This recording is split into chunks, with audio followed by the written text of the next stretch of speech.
Hello everyone and welcome back to another video. The show Pawn Stars has witnessed the purchase and resale of different items from a long list of customers.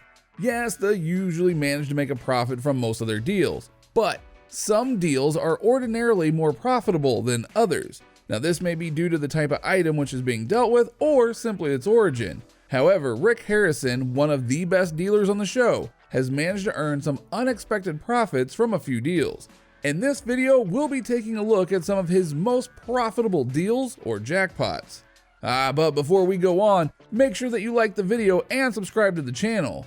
Also, keep watching to the end to find out the craziest deal Rick Harrison ever did. Now, let's begin. Number 5. 1890s Colt 45 Peacemaker Revolver.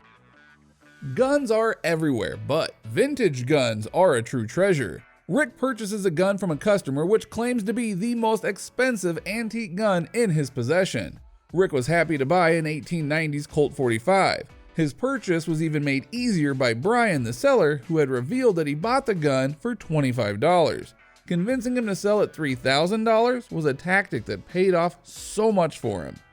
After inspection, weapons expert Sean tells Rick that the gun should cost about $5,000.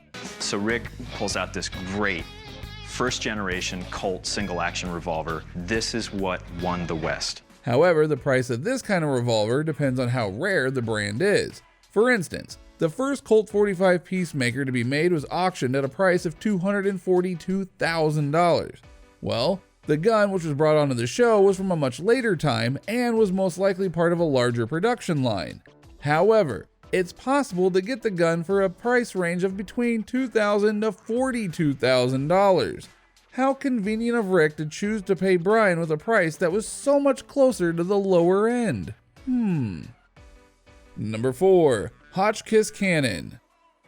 Another day at the Pawn Stars shop, another time to make money. This time, another piece of weaponry was purchased on the popular TV show, and it ended up raking in good profit.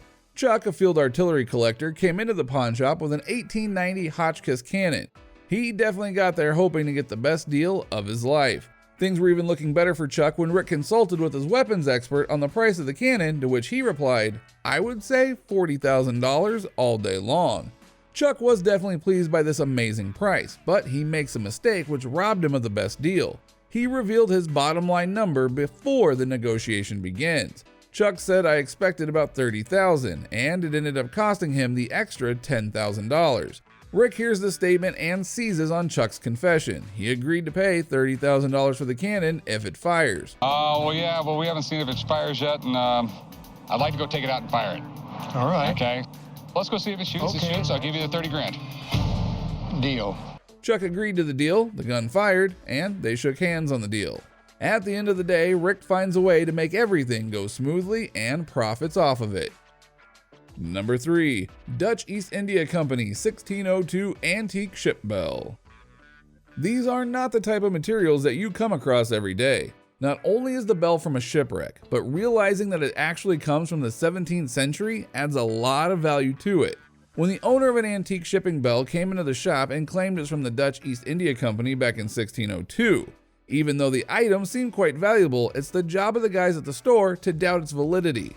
These types of deals usually cost thousands of dollars, and taking a wrong step could cost you a whole lot of money. The main issue why this bell was suspected of forgery was because it was considered to be on too good a condition to have been submerged underwater for some time. This ain't right. I don't think this thing was in salt water for any period of time to amount to anything. Let's get somebody to look at it before we go any farther. The guys at the shop brought in an expert to take a look at the bell to identify any foul play. But according to their expert, there wasn't, and they had a valuable item on their hands. Its value was set to be around $15,000. Rick ended up purchasing the bell from its owner at $7,200. What a profit! Number 2. 2014 Hertz Penske GT Mustang. It's more common to find the guys on Pawn Stars dealing with coins and diamonds or other antique objects. However, not all small items are sold at the gold and silver pawn shop. An example of this is a rare 2014 Hertz Penske GT Mustang, which a customer drove down to the shop to strike a deal. The car came from Hertz's Rent-A-Racer program, which partnered up with Roger Penske in 2014. to create 150 of these limited edition vehicles. Now, this particular car wasn't just any one of the 150, but was one of the first 10 built. The car also has a 6-speed manual and has never been rented. This left it in great condition.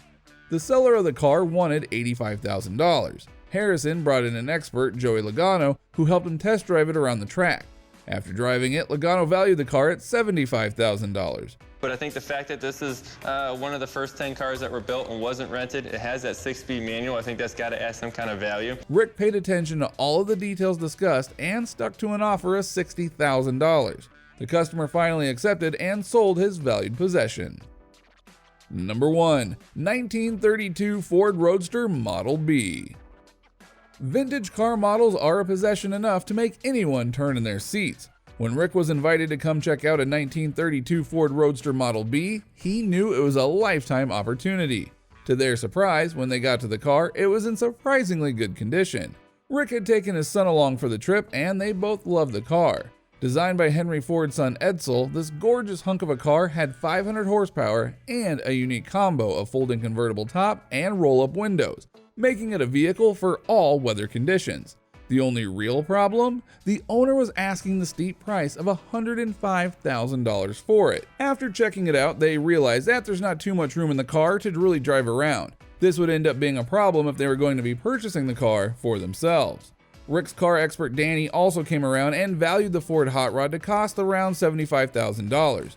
I would see a car like this in the $70,000 to $75,000 range. Okay. Armed with this new information, Rick gets into negotiations with the seller. After some back and forth on the value of the car, an agreement was finally reached at $68,250. Not bad. Thank you for watching this video. I hope you enjoyed it. Would you like to work at the pawn shop? Leave us a comment and let us know. Make sure to like the video and subscribe to the channel. We'd like to have you on.